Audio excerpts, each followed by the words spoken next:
বন্ধুরা, আজ আমি তোমাদের সাথে দারুণ একটা ইউনিক রেসিপি শেয়ার করব। ব্রেকফাস্ট কিংবা ডিনারেও এই রেসিপিটা তোমরা রাখতে পারো। একদমই ইউনিক একটা রেসিপি। আশা করি আজকের রেসিপি তোমাদের ভীষণই ভালো লাগবে।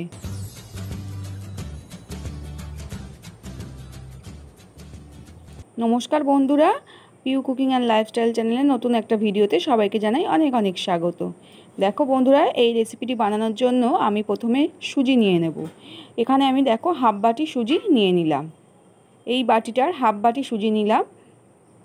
আর দেখো অল্প অল্প করে জল দিয়ে সুজিটা একটু ভিজিয়ে নিতে হবে। একদমই বেশি জল এখানে দেওয়া যাবে না, শুকনো শুকনোই রাখতে হবে, না হলে পরে প্রবলেম হবে। সেই জন্য অল্প দেখো একটু জল, জাস্ট সুজিটা ভিজবে সেই রকম জল দিয়ে এটাকে ভিজিয়ে দিতে হবে সুজিটাকে। তো দেখে বুঝতেই পারছো বন্ধুরা, খুবই কম জল দিয়েছি এখানে আমি।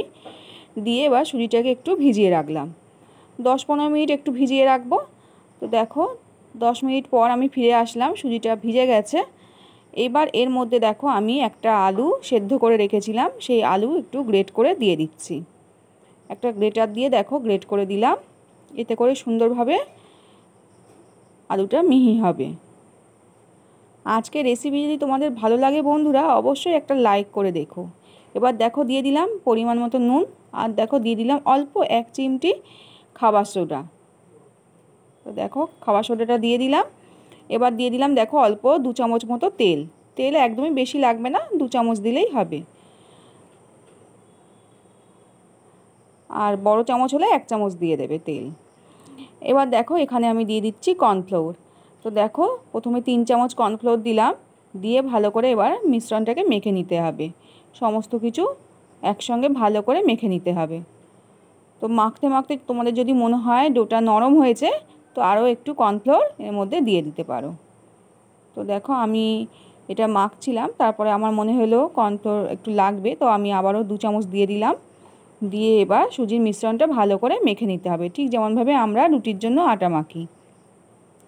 তো দেখো মাখা হয়ে গেছে। এইবার ওখান থেকে ছোট ছোট করে লেচি কেটে এইবার এরকম করে করে আমি শেপ দিয়ে নিচ্ছি। মাঝখানটা একটু গর্ত করে দিচ্ছি। তোমরা এইটা ছোট ছোট একদম ছোট ছোট করে করতে পারো, কিংবা আমার মতন এই সাইজেও রাখতে পারো। তো আমি মিডিয়াম রাখছি, খুব ছোটও করছি না, আবার খুব বড়ও না, ঠিক এই সাইজেরই করছি। তোমরা চাইলে এর থেকে ছোটও করতে পারবে। যেহেতু সোডা দেওয়া আছে, এগুলো কিন্তু পরে ফুলে যাবে। তো ফুটন্ত জলে দেবো এগুলোকে। ফুটন্ত জলে দারুণ একটা রেসিপি হতে চলেছে বন্ধুরা। এই রেসিপি হয়তো তোমরা আগে কখনো দেখোনি এবং খাওয়াও হয়নি। একদমই ইউনিক একটা রেসিপি বন্ধুরা। আশা করি আজকের রেসিপি তোমাদের ভীষণই ভালো লাগবে। অবশ্যই একবার এই রেসিপি ট্রাই করো। আর বাচ্চা থেকে বড় সবারই ভীষণই পছন্দ হবে। এটা তোমরা ব্রেকফাস্টে রাখতে পারো, কিংবা রাতের ডিনারেও এটা রাখতে পারো। খুবই হেলদি একটা রেসিপি। আর তো দেখো এবার আমি এদিকে জল বসিয়ে দিয়েছি, জলটা ফুটেও গেছে। একদম ফুটন্ত জলেই এগুলোকে ছেড়ে দিতে হবে। তো দেখো যেগুলো আমি তৈরি করে রেখেছিলাম, ঠিক এগুলো আমি এইভাবে ফুটন্ত গরম জলে দিয়ে দিলাম। এবার এগুলোকে একটু সেদ্ধ করে নিতে হবে।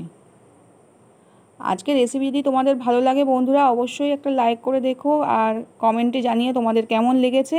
চ্যানেলে যদি নতুন বন্ধু এসে থাকো, আমার রেসিপি দেখছো, যদি ভালো লেগে থাকে তাহলে অবশ্যই লাইক করো, একটা কমেন্ট করে জানিও। আর চ্যানেলে নতুন বন্ধু হয়ে থাকলে অবশ্যই চ্যানেলটিকে সাবস্ক্রাইব করে পাশে থাকা বেল আইকনটা অবশ্যই দাবিয়ে দিও। তো দেখো সুজির না টিফিনগুলো একদম আমার সেদ্ধ হয়ে গেছে। দেখলেই তোমরা বুঝতে পারবে, কালারটা চেঞ্জ হয়ে যাবে। তখনই তোমরা ওটাকে একটা ছাঁচায় করে ছেঁকে ছেঁকে উঠিয়ে নেবে। এবার দেখো এখানে আমি একটা কড়াই বসিয়ে দিয়েছি। কড়াইয়ের মধ্যে আবারও 2 চামচ তেল দিয়ে দিলাম ওর মধ্যে জিরে ফোড়ন, আর একটা বড় সাইজের পেঁয়াজ একদম মিহি করে কুচো করে রেখেছিলাম, সেটাই দিয়ে দিলাম।